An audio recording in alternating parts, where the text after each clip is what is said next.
नमस्कार, सुलगता सवाल में आपका स्वागत है। मैं हूं आपके साथ अंशिका। आज सवाल आम आदमी पार्टी की करतूतों पर उठाएंगे। आप नेताओं के कारनामों के चलते केजरीवाल को कैसे झटके पर झटके लगते चले जा रहे हैं, वो बताएंगे। दिल्ली सेवा बिल पास होने के सदमे से तो आम आदमी पार्टी और दिल्ली सीएम अरविंद केजरीवाल अब तक नहीं निकल पाए थे कि राज्यसभा में आपके ही सांसदों ने कलेश काटना शुरू कर दिया। संजय सिंह को उनका बड़बोलापन भारी पड़ गया और राघव चड्ढा का फर्जीवाड़ा पकड़ा गया, जिससे अब दोनों की मुश्किलें बढ़ गई हैं। क्योंकि संजय सिंह तो पहले से ही राज्यसभा से सस्पेंड हो चुके थे, जिनके निलंबन को बढ़ा दिया गया है। और सोने पर सुहागा केजरीवाल के लिए यह हुआ कि राघव चड्ढा को भी अब राज्यसभा से निलंबित कर दिया गया है। अब दोनों का सस्पेंशन कैंसिल होना प्रिविलेज कमेटी के फैसले पर निर्भर करता है। ऐसे में केजरीवाल को लगे इस झटके पर तमाम सवाल सुलग रहे हैं।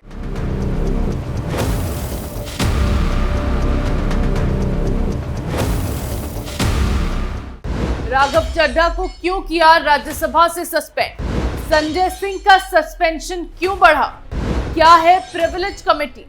दोनों सांसदों के निलंबन पर आप में कैसे मची खलबली? ये सवाल इसीलिए सुलग रहे हैं क्योंकि राज्यसभा में झूठ बोलना और दादागिरी करना आम आदमी पार्टी को भारी पड़ गया है।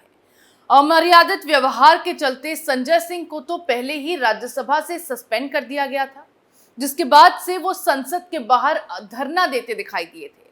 लेकिन अब आपके राज्यसभा सांसद राघव चड्ढा को भी निलंबित कर दिया गया है।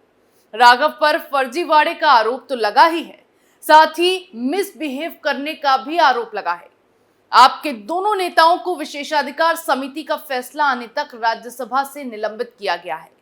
यानी कि दोनों की एंट्री सदन में तब तक नहीं होगी जब तक कमेटी अपनी जांच नहीं कर लेती। राघव चड्ढा पर दिल्ली बिल को सिलेक्ट कमेटी के पास भेजने के प्रस्ताव पर फर्जी हस्ताक्षर करने के आरोप लगे हैं, जिसमें लगातार उन्हें घेरा जा रहा है। इसी को लेकर मामले के अगले दिन राघव ने प्रेस कॉन्फ्रेंस की, जिसमें ना सिर्फ मामले में खुद को लेकर वो सफाइयां देते दिखाई दिए, बल्कि उन्होंने बीजेपी को वो फर्जी हस्ताक्षर वाले कागजात तक दिखाने की चुनौती दे दी। राघव पर जालसाजी के आरोप लगे हैं, लेकिन अहम उनका अब भी बरकरार है। इसी को आधार बनाकर चड्ढा को सस्पेंड किया गया है, क्योंकि जब मामला प्रिविलेज कमेटी के पास है तो मीडिया में खुद को डिफेंड करना नियमों का उल्लंघन माना जाता है, जो राघव चड्ढा ने किया, तो उसकी सजा भी उन्हें मिली है। 5 सांसदों का दावा है कि दिल्ली सेवा विधेयक को उनकी सहमति के बिना सिलेक्ट कमेटी को भेजने के प्रस्ताव पर उनके नाम का उल्लेख किया गया था। यह प्रस्ताव आप सांसद राघव चड्ढा ने पेश किया। विरोध दर्ज कराने वाले 3 भाजपा सांसद हैं, 1 बीजेपी से है और अनांद्रमुख सांसद भी इसमें शामिल है। इस मुद्दे पर केंद्रीय गृह मंत्री अमित शाह ने जांच की मांग की थी। इस विवाद के सामने आते ही राज्यसभा के उपसभापति ने और आश्वासन दिया है कि इसकी जांच कराई जाएगी। इन 5 सांसदों में सस्मित पात्रा बीजेडी, नरहरि अमीन बीजेपी, सुधांशु त्रिवेदी बीजेपी, नागालैंड से सांसद फांगनोन कोन्यांग बीजेपी और लोकसभा के पूर्व उपसभापति थम्बी दुरई शामिल हैं। थम्बी दुरई अनांद्रमुख सांसद हैं। अब मामला प्रिविलेज कमेटी के हाथों में है। बार बार इस नाम का प्रयोग किया जा रहा है। राघव चड्ढा और संजय सिंह की राज्यसभा में एंट्री फिर से होगी या उन्हें हमेशा के लिए बर्खास्त कर दिया जाएगा, इसका ये प्रिविलेज कमेटी के ऊपर ही निर्भर करता है। लेकिन प्रिविलेज कमेटी, जिसे विशेषाधिकार समिति कहा जाता है, वो है क्या और ये कैसे काम करती है, ये जानना भी जरूरी है। क्यों पड़ती है प्रिविलेज कमेटी की जरूरत? विशेषाधिकार समिति के बारे में जानने से पहले हमें यह समझना होगा कि आखिर संसद में विशेषाधिकार समिति की जरूरत क्यों है।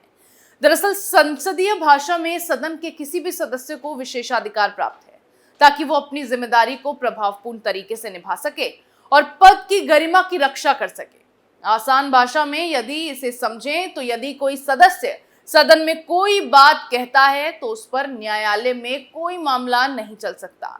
यानी लोकसभा में किसी भी सदस्य को बोलने की पूरी छूट होती है और लोकसभा के दस्तावेजों के मुताबिक कोर्ट संसद की कार्रवाइयों की जांच नहीं कर सकता है।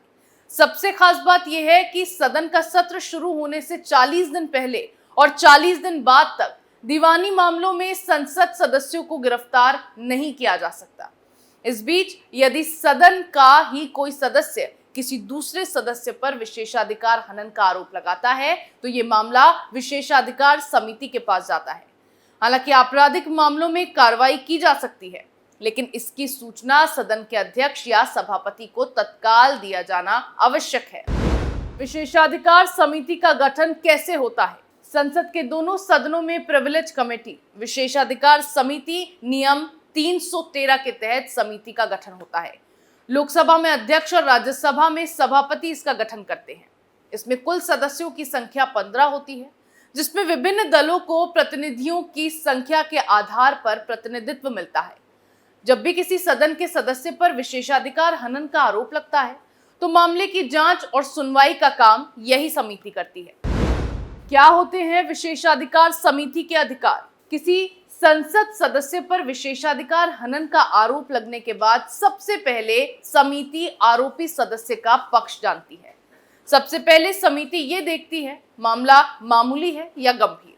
यदि आरोप मामूली है और आरोपी माफी मांग लेता है तो समिति अपने स्तर पर ही मामला निपटा देती है। लेकिन यदि आरोपी गंभीर है तो उसकी जांच करके समिति आरोपी को सदन से निष्कासित करने या जेल भेजने तक की सिफारिश कर अध्यक्ष या सभापति को रिपोर्ट भेज सकती है। कब लगता है विशेषाधिकार हनन का आरोप? सदन के सदस्य द्वारा की गई ऐसी गलती जिससे सदन की कार्रवाई प्रभावित हुई हो, सदन की अवमानना की हो या किसी सदन के सदस्य या फिर अधिकारी पर गलत आरोप लगाया गया हो या उसके काम में बाधा डालने की कोशिश की हो तो उसे विशेषाधिकार हनन माना जाता है। इसके लिए सदन का संबंधित सदस्य अध्यक्ष या सभापति की अनुमति से विशेषाधिकार हनन का प्रश्न उठा सकता है। अध्यक्ष के पास अधिकार होता है कि वो इसे विशेषाधिकार हनन मानता है या नहीं। यदि अध्यक्ष को लगता है कि ये विशेषाधिकार हनन का मामला है तो इसे विशेषाधिकार समिति के पास भेज दिया जाता है। यही राघव चड्ढा और संजय सिंह ने किया। सदन में बोलने का अधिकार सबको होता है, लेकिन अपने पद की गरिमा को ध्यान में रखना भी जरूरी है। लेकिन राघव चड्ढा और संजय सिंह ने ऐसा नहीं किया। 5 सालों से संजय सिंह राज्यसभा के सांसद हैं और इन 5 सालों में 56 बार संजय सिंह संसद में अपनी सीमाओं को लांघते दिखाई दिए। बार बार वेल में घुस जाते हैं, अमर्यादित व्यवहार करते हैं। एक बार की गलती को गलती समझकर माफ किया जा सकता है, लेकिन गलती को बार बार दोहराया जाए तो वो गलती नहीं मानी जा सकती है। इसीलिए अब संजय सिंह पर एक्शन लेते हुए उनका सस्पेंशन बढ़ाया गया है। वहीं दिल्ली बिल को सिलेक्ट कमेटी के पास भेजने के लिए न सिर्फ राघव चड्ढा ने झूठे नाम लिए, बल्कि उन लोगों के फर्जी हस्ताक्षर भी कर दिए। भले ही सदन में दिए गए बयान या फिर किसी गलत हरकत पर कोर्ट में कार्रवाई नहीं होती, लेकिन इसका सबक तो इन नेताओं को मिलना चाहिए। राघव चड्ढा खुद पर लगे फर्जीवाड़े के आरोपों को झूठा बता रहे हैं। बीजेपी से वो झूठे हस्ताक्षर वाले दस्तावेज मांग रहे हैं, लेकिन इन सब से उन पर होने वाली कार्रवाई तो रुकेगी नहीं। आम आदमी पार्टी इसे कितनी भी साजिश करार दे या फिर बीजेपी की तानाशाही बना दे, लेकिन राघव चड्ढा और संजय सिंह की हरकत की सजा उन्हें जरूर मिलेगी। जैसा हमने आपको बताया कि विशेषाधिकार हनन का आरोप लगने के बाद मामले में संबंधित सदस्य विशेषाधिकार हनन का प्रश्न उठा सकता है, तो ये काम सदन में पीयूष गोयल ने किया। पीयूष गोयल ने राघव चड्ढा के नियमों का उल्लंघन कर बिना सहमति सदन की समिति में कई सदस्यों का नाम शामिल करने का मुद्दा उठाया। गोयल ने कहा, कई सदस्यों की शिकायत से साफ है कि ये नियमों का उल्लंघन है। उस दिन व्हिप जारी हुआ था, ये प्रिविलेज का उल्लंघन है। कल को अगर सस्मित पात्रा का नाम दूसरी पार्टी के साथ जोड़ा जाता है तो उसके गंभीर परिणाम हो सकते हैं। कुल 6 मेंबर परेशान, काफी व्यथित हुए और वो सभापति से अपने अधिकारों का संरक्षण चाहते हैं। राघव चड्ढा बाहर जाकर भी गलत बयानबाजी देते रहे। पहले भी वो प्रेस में गलत बयान देते रहे थे कि उनके साथी संजय सिंह को सवाल पूछने के कारण सस्पेंड किया गया। पीयूष गोयल ने राघव चड्ढा और संजय सिंह के निलंबन का प्रस्ताव पेश किया, जिस पर सदन के बाकी सदस्यों ने भी सहमति जताई। अब राज्यसभा में आम आदमी पार्टी के 10 सांसद हैं, जिसमें से 2 तो निलंबित हो गए। अब प्रिविलेज कमेटी पर ही ये निर्भर करता है कि वो इस मामले में क्या फैसला लेगी। लेकिन अगर फैसला दोनों नेताओं के खिलाफ आया तो आपकी मुश्किल बढ़ जाएगी और राघव चड्ढा और संजय सिंह को ऐसी परिस्थितियों में बर्खास्त भी किया जा सकता है। फिलहाल राघव चड्ढा और संजय सिंह दोनों ही तब तक राज्यसभा की कार्रवाई में नहीं बैठ सकते जब तक प्रिविलेज कमेटी की जांच पूरी नहीं होगी। सुलगता सवाल में मेरे साथ फिलहाल इतना ही। नए मुद्दे के साथ फिर पेश होंगे, तब तक के लिए देखते रहिए कैपिटल टीवी। नमस्कार।